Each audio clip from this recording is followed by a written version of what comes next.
So you have a great background in technology. You had your own companies and sold your companies and created new ones. Why did you decide to join Zero Turnaround? Great question. So for me, zero turnaround had the three elements that I always look for, or I guess I've learned to look for in interesting opportunities. The first one was a terrific business model. And what I mean by business model is the fact that you can sell a software product for a very clear value proposition, generate enough cash to not only pay for the product cost, but also all of your costs of acquiring the customer. So in other words, very profitable, that can be grown profitably. The second piece is a market big enough to be exciting. And so really behind Zero Turnaround, or basically Zero Turnaround delivers product for anybody who's building applications for the web. And applications for the web are powering the world. So the Java developers who build applications for the web are basically powering the world. So we power those dudes. That's kind of the way we look at it. And then the third piece is people.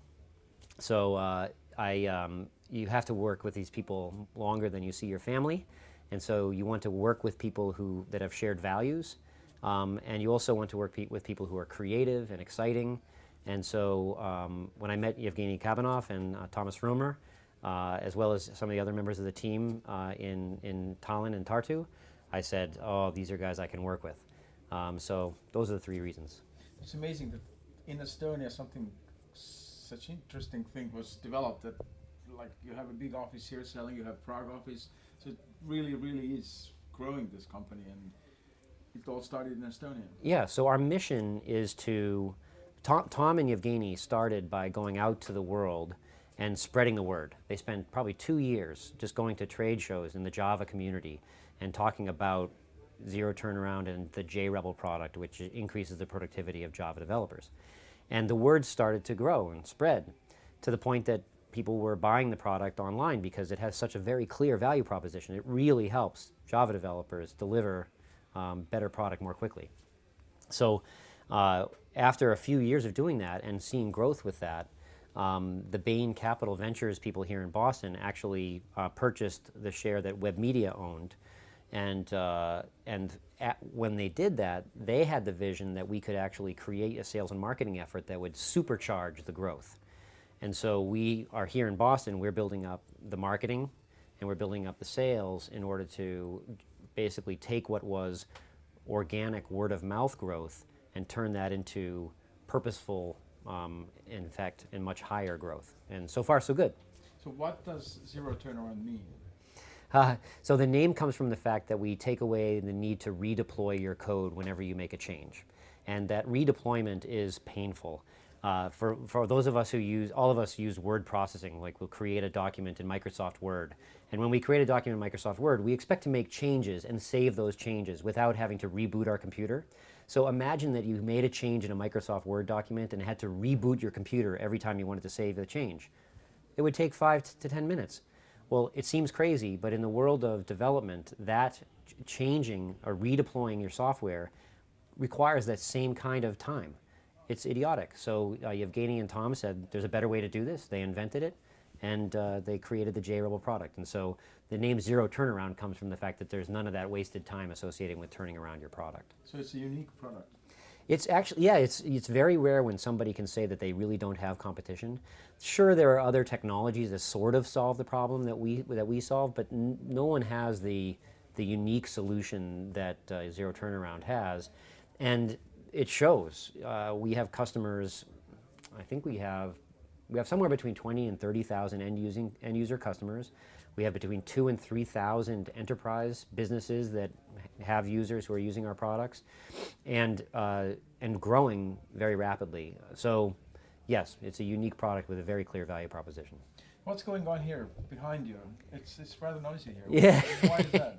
It's kind of quiet now, but yes, it's what we do is we do marketing for generating leads, and the marketing part is not very noisy. That is basically creating content to write about JRebel, write about our newest product, LiveRebel, share that information with the Java community. That generates leads. Those leads oftentimes are evaluations. Evaluations are people who are trying the software in order to see whether or not it works. When we get those leads, we call them. So we have built up now 24 people who spend their day calling leads for people who have either tried the JRebel product or the LiveRebel product. They have downloaded some information from the web about the products. They've attended an event that we happen to attend, such as the big Java One trade show in San Francisco. We've just discovered that they're Java engineers and we want to talk to them. So we call them. And 24 people in a room making telephone calls it's akin to a busy restaurant. And so we turn up the music and we have loud conversations going on at all times. And from the loudness becomes privacy in the conversation with the customer. Plus, you have to be assertive, loud, confident when you talk about your product. And so that's why sometimes it gets loud. And we always celebrate. We celebrate all achievements. So when we create a new demo for a customer, or when we convince a customer to try the product, we celebrate that. We write it up on our big board, and we that gets a big round of applause. When we sell one of the products, then it gets a hit on the gong, which gets an even bigger round of applause. And when we have a couple other things that we have bells we ring, we have triangles that we play. So it's very American. Yeah, it's very American, but it's most of our sales actually are outside of the U.S. So we sell from America to all over the world. So how fast are you growing? Some here in the States, like from this office. Most of the growth from sales is now generated from this office. Most of the growth is about 60 to 70% of the sales are outside of the U.S. So, like I said, we sell all over the world. We will either double or triple our sales from last year to this year, and then we hope to continue to double next year and going forward. I don't see the limit in the next few years for our ability to continue to grow at 100% or greater. So what's the numbers? So Yevgeny has shared those numbers. So I think we're out publicly. You can ask him also. But we started off. Ballpark. Well, so let's see. 2 years ago it was around $1 million of bookings, and last year was around $2.5 million of bookings. And this year we will definitely more than double and maybe triple our bookings. So that's the range. So you can call this company a success story already? Or? Well, I consider yes, I think you can. But I think it's a success story that has a long, road ahead of it in terms of growth. In the U.S., this is just the beginning. And when I say in the U.S., I mean we have an opportunity to grow significantly in terms of our customer base. We have operational capacity to become a company that is tens of millions of dollars of revenue, if not hundreds or more millions of dollars of revenue. We have the product vision that Yevgeny and Thomas bring to the table, and all the people that you'll meet when you go to Tallinn and Tartu. We have the product vision to add new products, to bring on new people with other products and grow by acquisition as well. So I think that the road ahead is long, and we have a real opportunity to be a long-standing, important company in the technology space. Great. And then, just for my own, I will write a text about. So you had degree from MIT on. So I have 2 degrees from MIT, one in physics and one in math. I have a JD, both undergrad, both bachelors of science, and then I have a degree from Harvard in law. And then you were practicing law, and then you started your own company.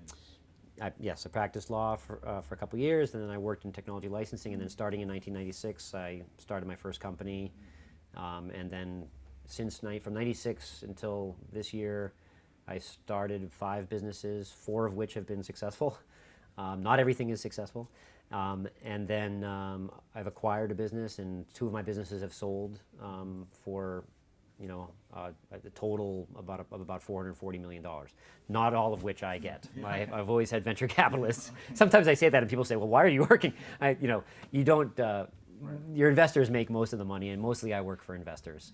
But there's certainly financial reward along the way. So you said very interesting thing: the combination of Estonian and American business cultures in this company. Like, explain a little more.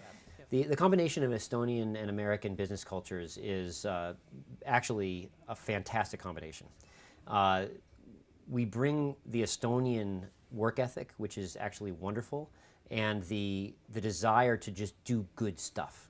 And the Estonians in the Zero Turnaround team are all about doing good work and delivering great product.